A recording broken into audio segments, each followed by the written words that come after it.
Right. Violent crime in the media, that is the subject of this evening's Talking Points memo. There is no question at all, that the American media is not reporting the black-white crime situation accurately. Last night, Bernie Goldberg said this about the reportage. They paint this picture of white people hunting black people. Here's an inconvenient fact. Anytime there's interracial crime, there's an overwhelming chance that the victim is going to be white and that the criminal is going to be black. Do you have a stat on that, Bernie? Do you have a stat on that? We'll have it tomorrow.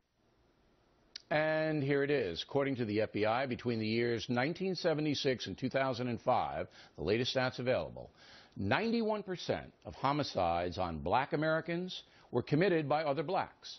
91%. Also, 14% of homicides on white Americans were committed by blacks. Twice as many as the other way around. So the truth is that black men are not being hunted down by whites, as some hysterical commentators charged after the Zimmerman acquittal. But the lie was not challenged by the national media. In fact, the horrendous black-on-black murder rate is virtually ignored by the press. The reason is that any exposition of violence in the black community is bad for business. The liberal media wants no part of exposing problems in the minority precincts. Best to blame the white power structure and look the other way. 70% of black babies born out of wedlock? No problem. A rap culture directed at black youth that's violent and crude? No sweat. Rampant drug use in the inner city? Attack the cops trying to solve the problem. Same thing with carrying guns. Most liberals oppose the stop-and-frisk strategy that tries to deal with the gun violence.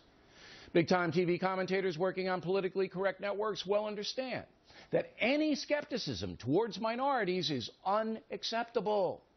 And those in the race business, the Congressional Black Caucus, race leaders like Jackson and Sharpton, well know they'll be finished if they don't toe the party line.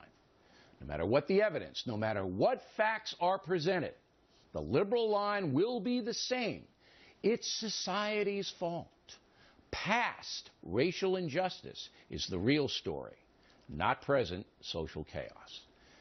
It is long past time to stop the madness and hold all Americans accountable for their actions. George Zimmerman was held accountable. The state of Florida prosecuted him to the fullest extent of the law. But the evidence was not there to convict, and most honest folks know that. Zimmerman is not blameless, and his life will not be easy because of his mistakes.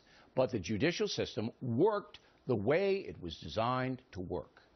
However, the media system is not working the way the Founding Fathers designed. It is not an honest arena in the press. There is far too much money at stake for many journalists to tell you the truth. If it's bad for business, we'll spin it or ignore it. The result is anger, confusion, and a collapsing confidence in the American way of life. Many black Americans sincerely feel aggrieved, and some whites believe blacks are using the race card to portray themselves as victims. And honest media might be able to cut through all the bitterness and report the truth. But we don't have an honest media in America, because that would be bad for business. And that's the memo.